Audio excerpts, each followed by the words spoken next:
Почитуван министер за финанси, почитувани граѓани, почитувани медиуми, почитувани колешки колеги пратеници. Додека дискутираме за предлог буџетот за 2022 година, токму овие денови во медиумите, односно точно пред 4 дена, излезе овој наслов. Македонија, најсиромашна земја во Европа според Евростат. Што вели Евростат?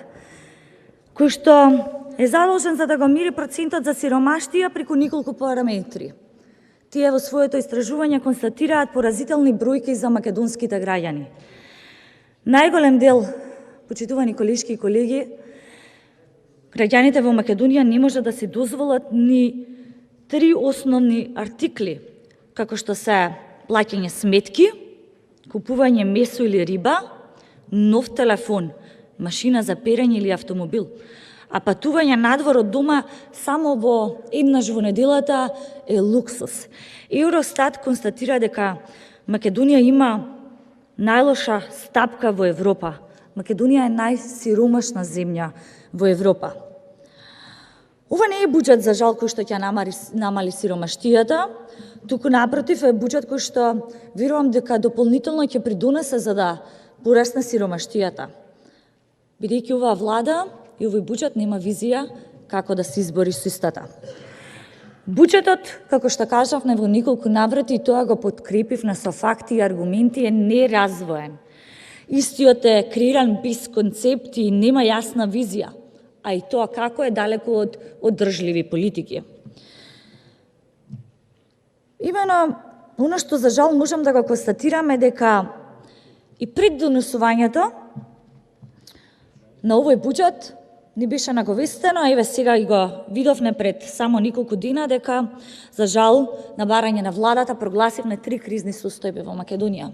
И тие дефинитивно идат во прилог на оно што го говоревме ние и го алармиравме во изминатиот период, во однос на недоволното постоење на капацитет, лошото менаџирање на состојбите, лошото планирање и на претходниот буџет и на овој. Имено со прогласувањето на 3 кризни состојби, од кои што 2 се енергетска и здравствена, за жал не ни престои блескав период или блескава иднина. Имено, во здравството, наместо буџетот да успееше да насочи средства или да ги искористи капацитетите како што стигнуваше образложението од владата при прогласувањето на кризните состојби, како едно оправдување, зашто истите се потребни, па потоа тоа да го видевме и во буџетот. Буџетот не нуди заздравување на здравството, не нуди подкрепа за здравството и за здравствените работници.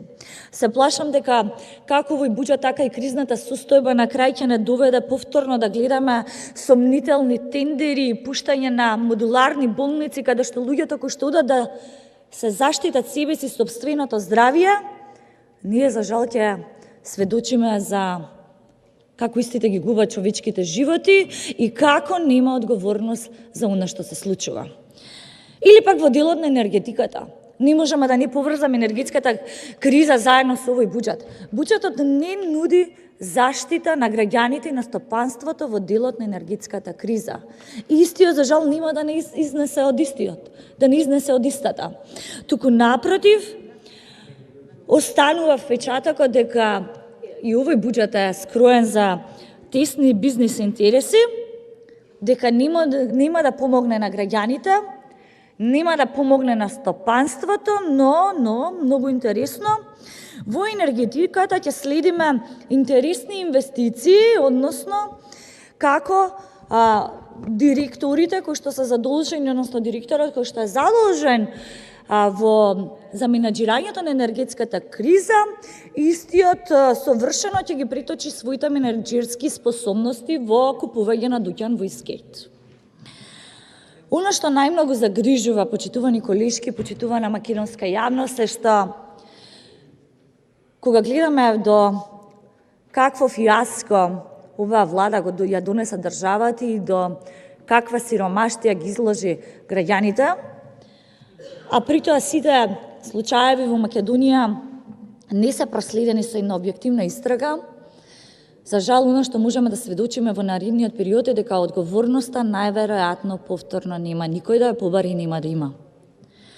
Нема затоа што кога ќе го погледнете буџетот, средства не се наменуваат за институциите кои што треба да се зајакнат, кои што треба да обезбедат владење на правото. Туку напротив, тие се намалуваат. Институциите кои што треба да овозможат владење на правото, еднакви права за сите, објективни истраги, борба со корупцијата, владата ги намалува средствата. Замислете интересно, ние го имаме најголемиот планиран буџет во историјата на Македонија од 4,4 милиарди евра, меѓутоа во суството сте предвиделе дури 6,7% помалку од планираниот буџет. Се извинувам, ако може вода.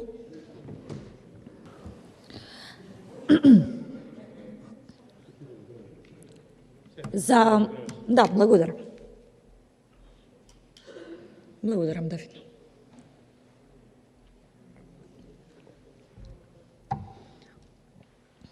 Може слободно. За јавното обвинителство сте предвиделе дури 8,4% помалку пари, ама тука веројатно сте мислеле дека приоритет е да планирате ставка за привремени вработувања во Министерството за правда. Од друга страна, сте предвиделе дури, замислете за Министерството за правда, за привремени вработувања сте предвиделе дури фантастични 190% зголемување. И сега на истиот овој принцип, на истиот овој начин, сте продолжили да ја разбирате улогата на Македонија во НАТО, па тука сте ги зголемиле повторно привремените вработувања дури за 211%. Воедно, најмалку владина поддршка има токму во политиките кои што се предвидени повторно ќе потенцирам во програмите за јакнење на владењето на правото со дури 0,01%. Скандалозно, министра. Го намаливте буџетот за борбата против корупцијата, дополнително го намаливте буџетот за Комисијата за борба против дискриминација, што тука некаде сме каде кога повторувавме колку вие ги разбирате европските вредности, а често пати милувате да се нарекувате прогресивна влада и дека имате прогресивни политики, немате никаква врска со европски вредности и европски политики. Тоа еве се констатира уште еднаш, преточено во буџетот кој што го предлагате. Штетните политики на оваа влада не само што ќе бидат казнети од граѓаните на локалните избори, што беа казнети од граѓаните на локалните избори, туку истите се нотирани и во извештајот на Европската комисија. Внимателно, Македонија оваа година, согласно компаративната анализа направена од парламентарниот институт, за сите извештаи од 2009 до 2021 е најлоша оцената од Европската комисија. 1,52 е оценката. Последен пат најниска оцена Македонија имаше во 2017 со 1,64 министра. Почитувани граѓани, во 2022 за жал ќе продолжи зголемувањето на јавниот долг на државата, нешто што и според кажувањата на вице-премиерот битики овој долг ќе порасне, односно ќе достигне 70% од GDP-та. Во 2022 со сигурност ќе завршиме повторно со дефицит нешто повеќе од 900 милиони евра. Тоа значи дека државата повторно ќе продолжи да се задолжува на сметка на граѓаните и на стопанството. Додека ги чекаме легендарните Facebook и Google и оваа година ќе констатираме дека имаме слаба реализација на капиталните инвестиции. Изминатите 3 години се покажа, иако истите се покажа дека се темел за растот на економијата, сепак не ги видовме и нема да ги гледаме во наредниот период. Од инвестиции, повторно ќе повторам, го видовме само Дуќан од Висгейт на директорот кој што е задолжен за енергетската криза, кој што придонесе за ваков колапс во енергетиката.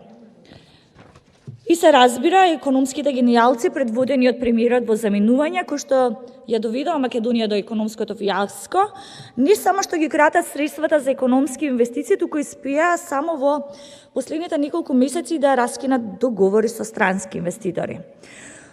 Дополнително, ставката во програмата Д за економски развој се намалува за повеќе од 17%. Програмата Т5 за привлекување странски директни инвестиции во слободните економски зони се намалува за повеќе од 38%. Во програмата Д4 за економска промоција се намалува нешто повеќе од 37%. И оно што го констатира Светска банка, регионот оди напред, Македонија за жал уназадува. Нешто за што многу говорев и за минатиот буџет, а не можам да не говорам и овој пат. Ја спомнав ова Елка и минатиот пат, ја повторам и сега. Посакувам навистина државата и народот да не се волку богати и ова да може да го имаме во секој дом, но не е така. Сиромаштијата е ракот на ова општество. Имам чувство, но не само чувство, тоа го потврдуваат сите извештаи дека ништо оваа влада не направи за да се избори со сиромаштијата. Зборував, како што кажав, и минатиот буџет, зборувам сега, ќе зборувам во собранието и надвор, се додека навистина не се избориме со сиромаштијата. Затоа сме избрани и ние, и владата, и вие, министре, да најдете начини да им помогнете на граѓаните и конечно сите да имаат пристоен живот во Македонија. Повеќе она лажно ваше ветување од 500 евра не е доволно во Македонија. Истото ива да сега да сакавте да можете да го реализирате, немаше да биде доволно. Имаме висока инфлација, ценовен шок, енергетска, здравствена криза во секој основ, во секој сектор во Македонија. Граѓаните се прашуваат како ќе преживеат од 1 јануари, никогаш потешко и помачно не било во Македонија. Иако буџетот е историски најголем, најгломазен за мене, сепак не најдовте за скудно денар да издвоите за граѓаните. Повеќе основните продукти во потрошувачката кошничка е не само што е тешко да се дозволат, туку стануваат луксус. Во Македонија станува луксус да дискутираме за иновација, за наука, за дигитализација, за образование достапно за сите, за образование бесплатно за сите. Но си велам кој ќе го чуе апелот кога токму оние надлежните за менаџирање на буџетот многу фино си одвоиле средства за нивните удобни кабинети. Прекрасно скроени ставките во буџетот за председателот на државата, господинот Пендаровски, за премиерот во заминување, господинот Заев. Понатака за она министерство за кое што впрочем, не можете ни да му најдете вебсайт. Меѓутоа тамо и тоа како се пораснати ставките, особено за непродуктивните трошоци, за набавка на мебел и возила. Оно што може да се заклучи е дека пари има само за владината политичка елита. И тоа, како што сведочевме во минатото од ревизорите, за сортно вино и апетисани, а за народот 10% покачување на електрична енергија, лепи масло од 110 денари. За ова влади паѓаат, министра. На крај не можам да констатирам дека амандманите кои што ги предложив беа потребите на граѓаните, на невладиниот сектор, на стопанството заедно со моите колеги и во голем дел беа навистина во насока на подобрување на буџетот и подобрување на средствата кои што ги предвидува, односно насочени да се насочат таму кај што беа најпотребни. За жал, не се најде и овој пат доволно слух за истите да бидат прифатени, но повторно беа разбрани како напад на буџетот. Имаше одлични амандмани како за градинки и амбулантни возила, така и за противпожарни возила, за да не сведочиме повторно како шлеп служби ни ќе ни ги влечат противпожарните возила, за здравствените работници, за образованието, за земјоделците, за животна средина. Меѓутоа, малку се слушна и за амандманите за енергетиката, за социјално ранливите категории и така натака. Граѓаните секогаш ќе бидат тие кои што ќе судат.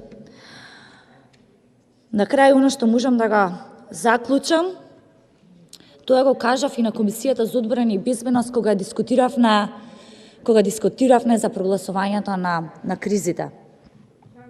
Орвелова 1984, која што е кошмарна верзија за еден тоталитарен или бирократски свет, може во целост да ја подзавиди на оваа ненародна влада и на овој ненароден буџет. Ви благодарам.